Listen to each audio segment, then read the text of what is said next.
nossa aula de hoje será sobre máximos e mínimos. Então, a primeira coisa que a gente vai fazer é entender o conceito de máximo e mínimo de uma função. Para isso, vamos reparar o que está acontecendo nesse pedacinho aqui que eu desenhei de laranja do gráfico. Se eu olho nesse intervalo aqui de x, a nossa imagem da função, ela mora nessa faixa aqui. Porque para pontos que estão aqui, a imagem está aqui, ou seja, ela está variando daqui até aqui. Então, nesse pedaço, o que está acontecendo? Esse é o ponto que tem a maior imagem, e esse é o ponto que tem a menor imagem, nesse pedacinho. Então, aqui, a gente pode dizer que esse ponto aqui é um máximo local. Pode até ser global, mas enfim, a gente, por enquanto, tá olhando só esse pedacinho. Porém, esse daqui, eu não posso falar que é um mínimo local. Por quê? Se eu ando um pouquinho para cá no gráfico, se eu arredo esse intervalo um pouquinho para cá, e olho aqui, tem um ponto aqui, cuja imagem dele, vai bater aqui, é menor do que o do anterior. Então, esse aqui não é um mínimo local. Porém, esse aqui é um máximo local. Por quê? Se eu olho os pontos desse lado, a imagem está abaixo desse daqui. E se eu olho para o lado de cá, a imagem também está abaixo desse daqui. Então, esse ponto aqui a gente já sabe que é um ponto de máximo. Se é local ou se é um ponto de máximo absoluto, a gente vai decidir isso depois. Fazendo o mesmo estudo com esse pedacinho da função, a gente tem que esse aqui é o ponto cuja imagem tem o menor valor. Qualquer valor aqui próximo, a gente tem que a imagem é maior do que a imagem desse ponto aqui. Então, esse aqui, nessa vizinhança, é o nosso ponto de mínimo. Olhando agora para essa parte em verde, o que a gente repara? Que esse ponto aqui, ele é o mínimo para essa vizinhança. Porque olha aqui, se a gente pegasse esse ponto, por exemplo, a imagem dele mora aqui, ou seja, ela está acima desse ponto. E isso vale para qualquer ponto que a gente pegar próximo do C. A imagem de qualquer ponto que está aqui, próximo de C, está acima do F de C. Então, o C aqui é o menor. Só que esse aqui, esse ponto de mínimo, ainda está abaixo desse outro ponto aqui, que a gente também tinha falado que era um ponto de mínimo.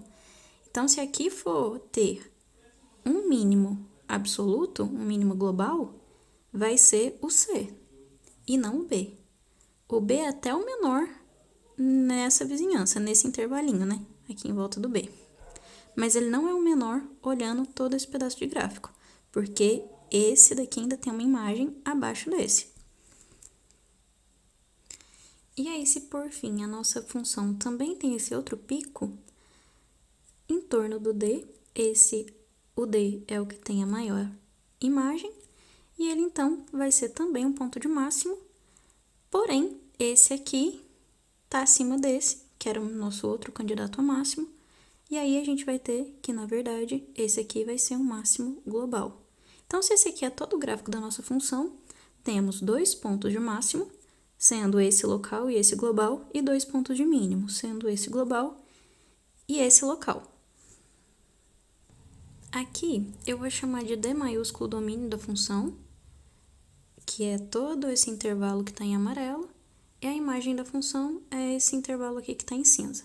Então, aqui já está bem claro, né, que o menor valor da função é o f de c, então c de fato é mínimo global, e o maior valor da função é o f de d, então o d é um máximo global. E aqui eu vou só escrever as definições dos mínimos e dos máximos para quem não lembrar ficar com isso bem fresquinho na mente. Tá, então tá aqui as definições, que é tudo que a gente já discutiu, só que agora tá escrito.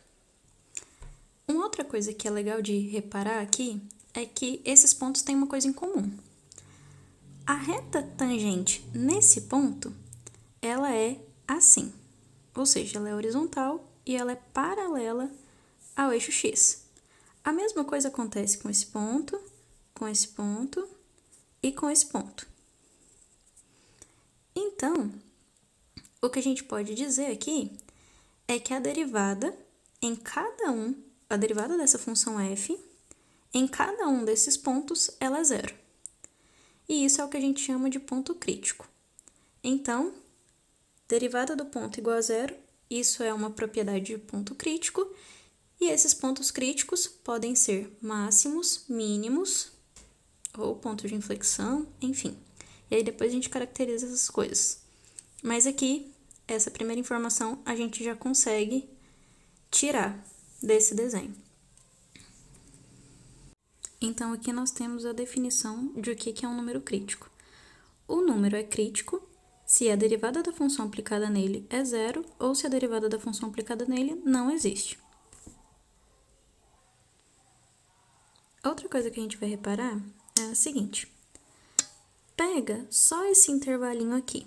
Então, a gente vai fechar esse intervalo e vai olhar para o gráfico da função só dentro desse intervalo. Nosso domínio agora é só esse pedaço. Aqui, o que está acontecendo? O A continua fornecendo o máximo da função, porém, aqui passou a ter um mínimo. E o mínimo vai ser dado nesse ponto aqui. Então, nesse intervalo fechado, temos esse máximo e esse mínimo. Ou seja, se a gente quer ver no intervalo fechado se uma função tem máximo absoluto ou mínimo absoluto, o que a gente precisa fazer? Calcular o ponto crítico, né? Ver onde a derivada é zero, nesse caso, aqui a derivada é zero, e calcular a função nos extremos do intervalo. O maior de todos os pontos, né? A maior imagem vai ser o nosso máximo absoluto e a menor imagem vai ser o mínimo absoluto também dentro do intervalo fechado. Ou seja, se a gente quer encontrar valores máximos e mínimos absolutos de uma função que é contínua em um intervalo fechado, a gente precisa calcular os pontos críticos dentro do intervalo aberto, aplicar a função nos extremos do intervalo, e aí, feito esses dois passos, a gente decide. Os maiores valores entre esse e esse passo vão ser os máximos absolutos, vai ser o valor de máximo absoluto, e o menor valor entre esses dois passos vai ser o nosso mínimo absoluto. Então, agora a gente vai fazer um exercício para encontrar máximos e mínimos absolutos em funções contínuas definidas em intervalos fechados. Então, essa é a nossa primeira questão. A gente vai encontrar os valores de máximos e mínimos absolutos para essas funções, para as funções que vão aparecer aqui, no intervalo dado. Nessa primeira função, o intervalo aqui é 0,3 e a gente vai fazer os passos 1 e 2, que estava lá naquela folhinha que eu mostrei antes, e a gente vai decidir quem é o nosso valor de máximo absoluto e mínimo absoluto. Então, para achar o ponto crítico, o que a gente tem que fazer? Pegar essa daqui, essa função, derivar e encontrar quais são os pontos em que a derivada da f dá zero. Então, como a nossa derivada aqui é 6x menos 12, porque aqui tomba o 2, vai ficar 6x, e aqui fica só o 12, essa derivada é zero se somente se 6x menos 12 igual a zero, ou seja, o x vai ser igual a 2. Então, a gente agora vai pegar a nossa função f e vai aplicar em x igual a 2 e ver quanto que dá a imagem. E a f de 2 vale menos 7. E aqui, a f do 0 deu 5 e a f do 3 deu menos 4. Ou seja, o menor valor que a gente obtém na imagem é a f de 2, que vale menos 7, e o maior é o 5. A gente vai ter, então, que a f de 2 vai ser o nosso mínimo absoluto e a f de 0 vai ser o nosso máximo absoluto. Eu vou colocar o gráfico aqui, e aí a gente vai conseguir enxergar o que está acontecendo com o gráfico dessa função, e aí vai ficar bem claro que, de fato, esse é o máximo e o mínimo absoluto. No item B, a gente vai fazer a mesma coisa, só que para a função f de t igual a t vezes a raiz de 4 menos t ao quadrado, no intervalo fechado, menos 1 e 2. Então, eu vou escrever aqui a derivada da f. Usando a regra do produto, a gente tem a derivada do primeiro, que é 1, vezes o segundo, então está escrito aqui, mais o primeiro, está aqui, vezes a derivada do segundo. Esse raiz de 4 menos t ao quadrado, a gente pode escrever como 4 menos t ao quadrado elevado a meio. Aí, usa a regra do tombo, esse meio vai descer, que está aqui. Vai aparecer esse que está aqui, elevado a menos meio, porque é meio menos 1, que dá menos meio. Depois, a gente tem que usar a regra da cadeia e derivar o que está aqui dentro. E a derivada do que está aqui dentro é menos 2t. Então, tá aqui, essa é a derivada da f. Agora, a gente precisa achar os pontos críticos, ou seja, fazer f' de t igual a zero. A f' de t é zero, se e somente se isso aqui é zero, ou seja, esse cara é igual a esse cara. É o que a gente tem aqui. Agora, pega isso e passa para cá multiplicando. Então, a gente vai ter, aqui a raiz vai cortar e eu vou ficar com 4 menos t ao quadrado igual a t ao quadrado. Portanto, t igual a raiz de 2. Note que o intervalo é entre menos 1 e 2. Então, a gente vai ficar só com raiz de 2 porque o menos raiz de 2 não está nesse intervalo. Note que a f da raiz de 2 dá 2, porque eu vou ficar com raiz de 2 vezes a raiz de 4 menos a raiz de 2 ao quadrado, que é 2. 4 menos 2 é 2. Raiz de 2 vezes raiz de 2 dá 2. Então, isso aqui deu 2. E aplicando a f nos extremos, eu vou ter que a f de menos 1 é menos a raiz de 3 e a f de 2 é 0. Portanto, esse é o máximo e esse é o mínimo. Observando o gráfico, a gente tem aí que o ponto verde, que é o raiz de 2 e 2, ele de fato é um ponto de máximo. Porém, o ponto azul, se a gente olhar o intervalo de menos 2 até 2, ele não é um mínimo absoluto. Só que, o que a gente fez no exercício? A gente restringiu a nossa função ao intervalo menos 1 e 2. E, olhando a partir do menos 1, de fato, esse ponto, que está aí desenhado em azul, é um ponto de mínimo. O último item dessa questão é para a função f de x igual a ln de x ao quadrado mais x mais 1, no intervalo menos 1 e 1. Então, a gente vai fazer a mesma coisa que a gente fez nos outros dois itens.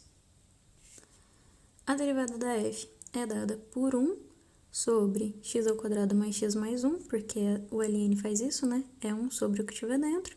E aí, pela regra da cadeia, a gente vai multiplicar isso com a derivada do que está aqui dentro, que é 2 vezes x mais 1. E essa derivada vai se anular quando isso aqui for zero. Então, eu vou pegar esse cara, vou mandar para lá, e eu vou ficar que 2x mais 1 é zero. Ou seja, x é igual a menos meio. Então, a f do menos meio dá o ln de 3/4. Como o ln é uma função crescente, e a gente aplicou aqui nos extremos do intervalo, e teve ln de 1 e ln de 3, esse aqui é o maior, pelo fato do ln ser crescente. E esse é o menor. Então, esse aqui é o nosso mínimo e esse aqui é o nosso máximo, no intervalo menos 1, 1. No segundo exercício, a gente quer encontrar o valor máximo para essa função f de x igual a x elevado a vezes 1 menos x elevado a b.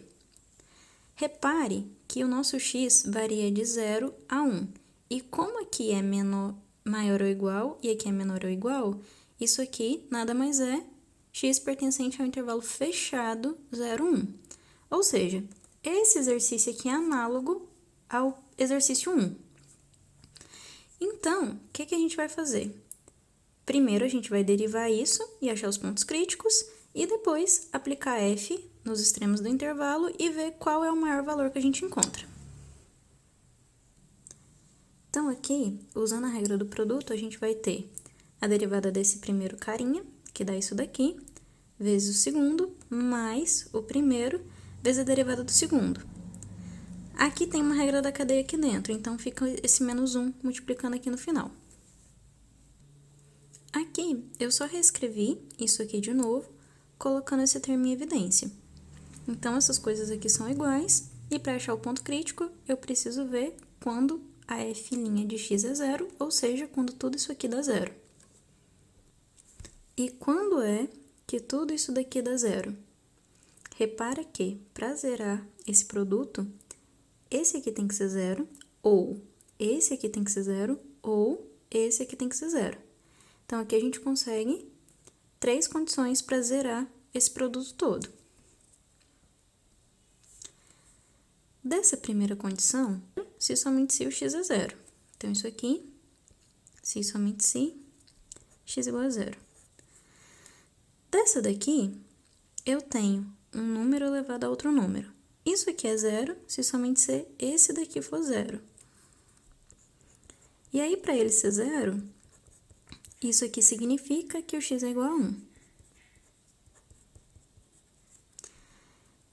A última condição é essa, e eu quero que isso aqui seja zero. Então, eu vou pegar esse xb e vou passar para o lado de lá.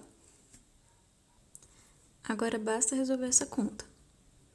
Ou seja, se e somente se o x é igual a A sobre B mais A. Então, vamos observar que o nosso intervalo era 0, 1, o intervalo fechado. Ou seja, os pontos críticos estão nos extremos do intervalo, né, x igual a 0, x igual a 1, e nesse ponto aqui.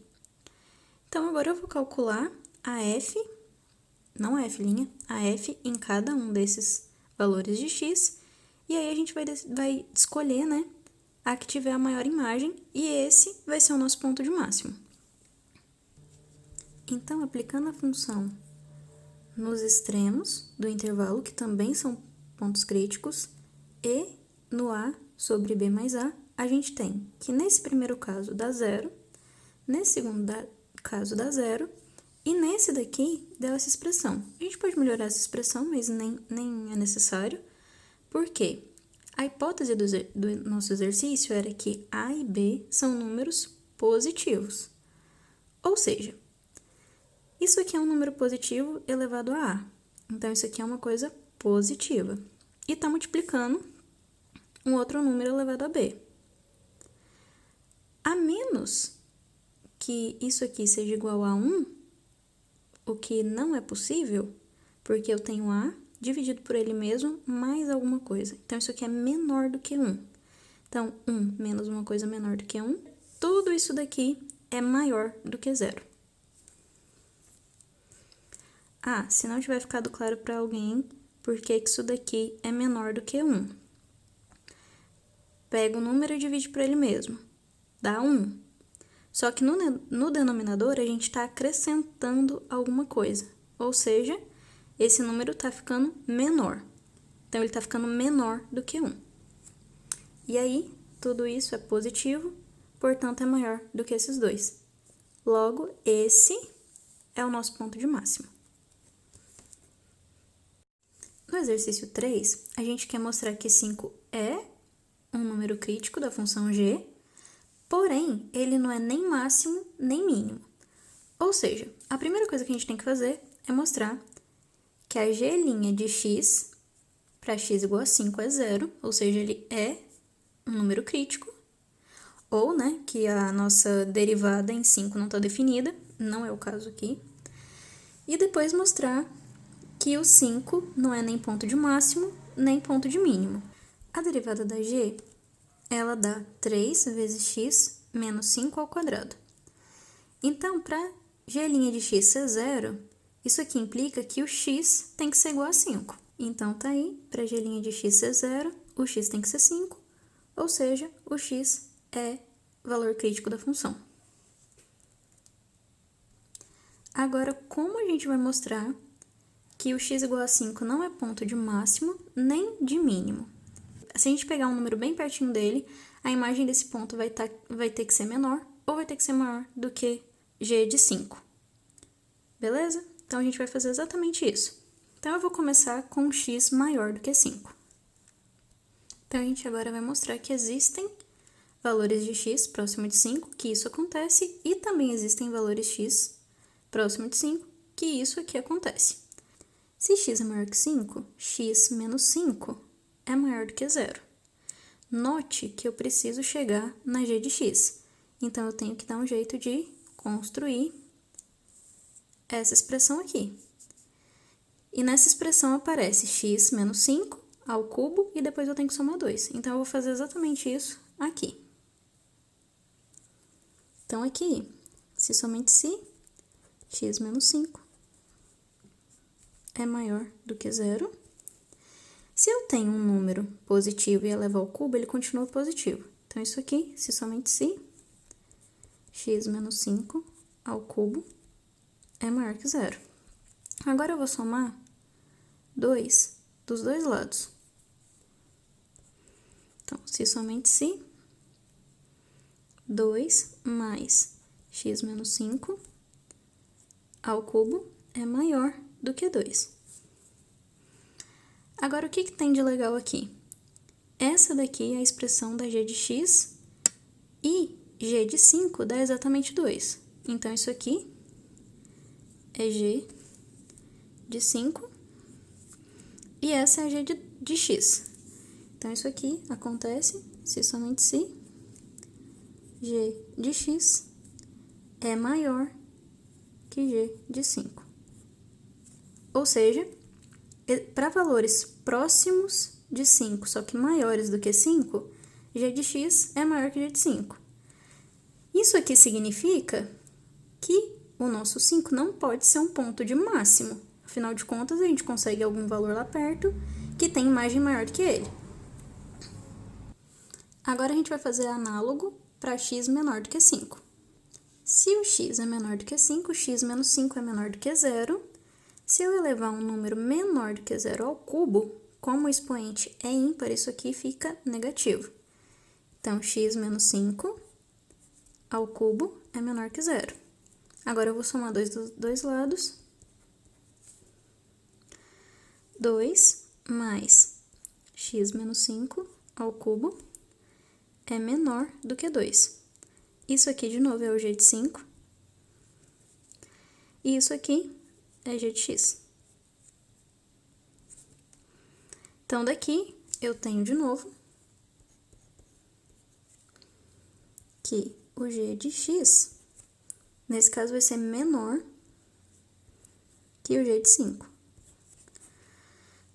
Então, daqui, o que eu tenho é que o meu g de 5 não é o menor valor, então não pode ser um mínimo. Afinal de contas, existem números próximos de 5, tal que a imagem da função g é menor do que a imagem do 5. Então, ele não pode ser nem máximo e nem mínimo. Então, chamando isso aqui de 1, essa sentença de 1 e essa sentença de 2, segue dessas duas que o 5 não é máximo nem mínimo. Agora, na questão 4, a gente vai mostrar que a função f igual a x elevado a 101 mais x elevado a 51 mais x mais 1 não tem máximo local nem mínimo local. Essa daqui vai ficar simples, porque quando a gente resolver essa derivada, a gente vai perceber que ela não se anula. Tá aqui a derivada da f, e repare que aqui é x elevado a uma potência par, então esse número aqui é sempre maior ou igual que 0. A mesma coisa vale para esse daqui. O 101 é positivo, o 51 é positivo, então isso aqui tudo é maior ou igual que 0. E aí a gente vai e soma 1. Ou seja, f' de x é estritamente positiva. Ela não dá 0, porque no melhor caso, a gente teria x igual a 0, isso aqui ia dar 0, isso aqui ia dar 0, mas ainda teríamos que a f' de x seria 1. Ou seja, e se tivesse um máximo ou um mínimo, a derivada no máximo ou no mínimo seria 0. Só que o que a gente acabou de concluir aqui é que nunca dá zero a derivada. Então, ela não pode ter ponto de máximo nem de mínimo local.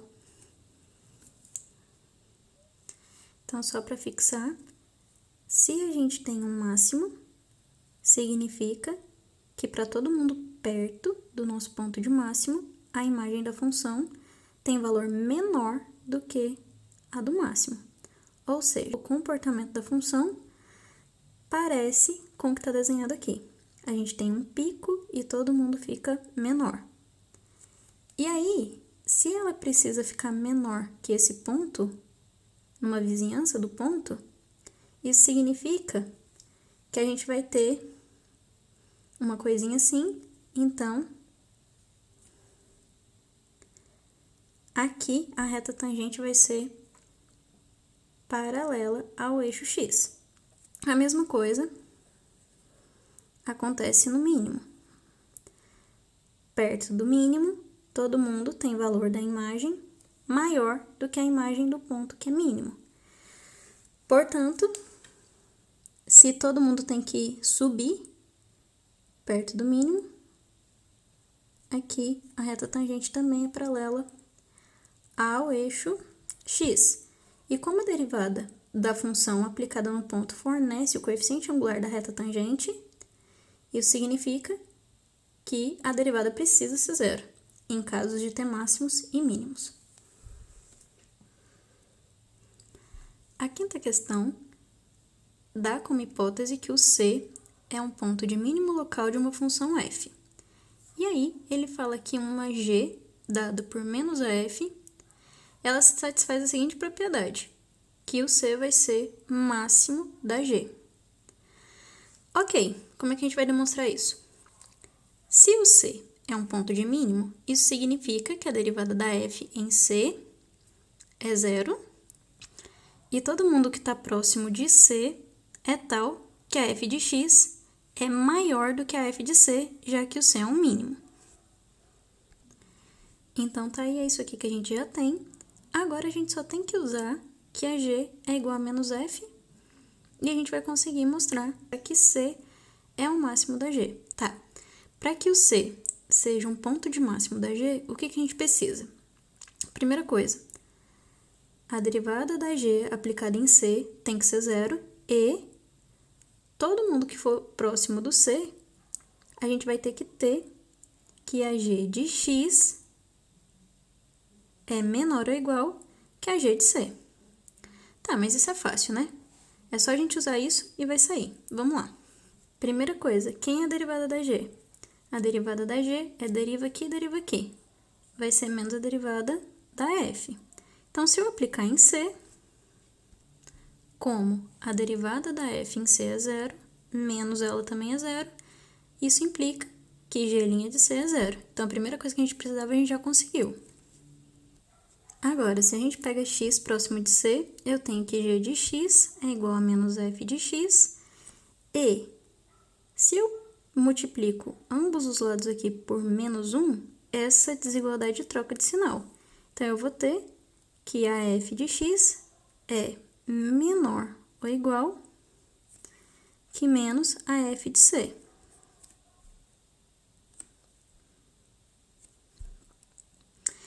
E menos a f de C, isso aqui é igual ao g de C.